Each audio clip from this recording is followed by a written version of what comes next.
Hey dads, are you struggling on the edge? Are you feeling like, I don't know what to do, I don't know where I'm going? If that's your situation, I got you today. So what I'm gonna share with you is a quick story about a conversation I had this weekend with a dad who was on the edge.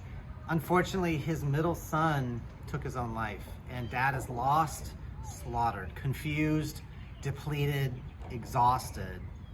He's done therapy, he's gotten medication, doesn't want either of those.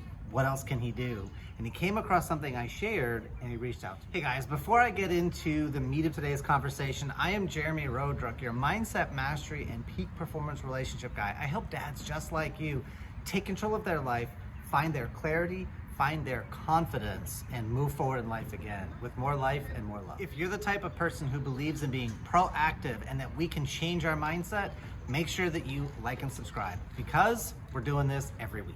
All right, so let's dig into this. Now, you may not have lost a child, but you may have had some form of loss in your life, something unfair, something that was done to you, something that was taken from you, and maybe you're feeling stuck. And if so, today is gonna be an important conversation for you. I've heard it said many times that pain never leaves, grief never leaves. And I wanna tell you, it does not have to be that story forever. So here's what he said, and I'm gonna read you exactly the message he sent me that started this whole conversation. I'd like to know more about what you do. I've always had anxiety, but since my son committed suicide, I've been borderline non-functioning.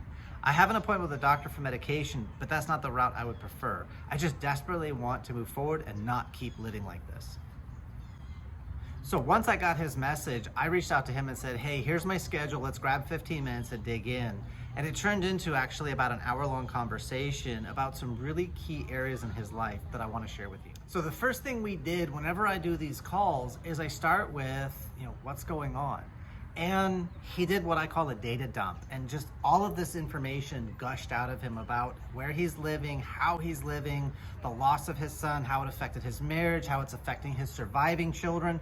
And he just kind of verbal diarrheaed for a few minutes, and I let it happen.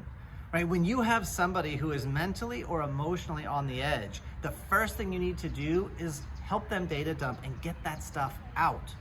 No judgment, no fault, no blame, no guilt, no shame, no problem solving.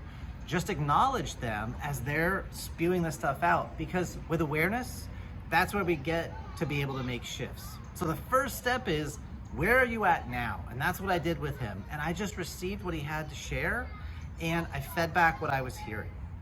See, the problem is, if you jump the gun and start judging, problem solving, adding value, you put people into a situation kind of like a jelly donut. When you make them hold it back, it increases their tension, and the stuff inside is gonna spurt out sideways and make a big frickin' mess. So breathe. I know you have a lot you wanna share with them, but let them have the moment, let them have the spotlight, and they're gonna appreciate you for it. So the second thing I asked him was, okay, I understand where you are now. If you could have it all your way, what would you want your life to be? And he took a deep breath and he said, oh man, like I can't even think that far. I'm drowning. If I could just not feel this pain, if I could just not feel worthless, like that's as far as I can see. And I met him at that place, because here's the deal. Sometimes when we're in a bad place, we can't see some bright, compelling future. We don't believe we deserve it. We don't believe that it's possible. We don't think that we're entitled to it. So sometimes just the idea of, I want to tread water, maybe that's an appropriate next step. It's like saying, I want to get in shape. Well, round is a shape. I want to make more money. Here's $1. I want to have a better marriage. What does that mean exactly? I want to have a happier marriage. The more you can get specific on what you need and what you want, then you can actually go make it happen. So instead of I want to get in shape, I want to be 175 pounds at 15% body fat. That is specific. I want to make more money. I want $2,500 a month in residual income with no work on my part. Again, that's specific. I want a better marriage. I want to have a rocking love affair with a wife who wants to receive me, understand me, and she's open and available to me. We have date nights once a week, and we share joy and playfulness every single day. Think about that strategy, right? Getting clear on what you want. Know where you are, but get clear on what you want. How does that apply everywhere in your life? How does that help you to make your life better and shift? And this is a process of layer by layer. Sometimes it's just one step. Sometimes it's a whole staircase. Everybody's journey is unique to the individual person, and anybody judging you can go pound sand, because that's not going to be helpful for you, and it definitely was not helpful for this dad who is struggling.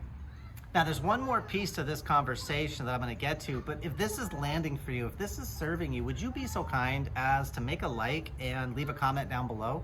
This tells the YouTube machine that this is important information that is serving you, and people just like you need to hear this message. So now we get to the third step, is how do you cross that chasm? How do you cross that gulf? How do you jump that distance?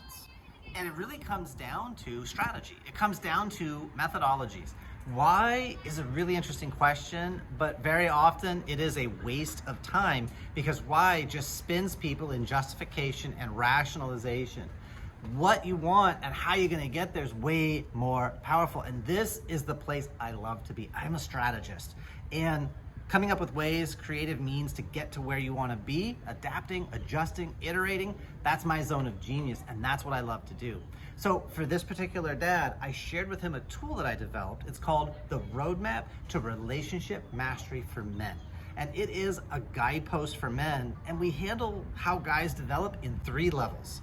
Number 1 is the boy, number 2 is the man, and number 3 is the king. And I shared this with him because he told me he's been to therapy, he's been on medication. The medication made him feel like he was doing better, but the feedback from his wife and his children was he was still drowning, he was still resourceless, he was still lost and confused. He just felt better about it, and that's not what he wants. So I shared this roadmap because when people are stuck in fault and blame and guilt and shame, that is their inner child screaming for help, for support, needing attention, needing validation. So let's get that clear. Let's unpack that fault, blame, guilt, shame, and then we learn how to create games that we can win. We change our behavior. That's the first step. And then I shared with him how, as a man, we develop our power and our ability to influence and impact the world in healthy ways. And then finally, as a king, which is a little bit beyond him, we both agreed. But being a king, having that vision, being a protector, being a provider, you gotta get yourself in a stable place first. You cannot give what you do not have. And so the roadmap for him begins to make sense. 3 simple steps. Number 1, data dump and get clear on where you are. Step number 2 is define where it is you wanna be. Next step, next mile, whatever the case. And 3, figure out the strategies, get the right people on your team to help you cross the gap. So the next step for him on his journey is to go and take the quiz that I developed. 9 questions, takes less than 5 minutes, but it gives so much clarity and so much insight for where we are as men in our personal growth. So I want to encourage you to go check out the quiz as well. We have the link in the description down below. It's pinned as the first comment. Hey guys, thanks so much. Awareness is a key, opens new doors. Be sure to like and subscribe, turn on that bell for notifications, and I'll see you on the next one.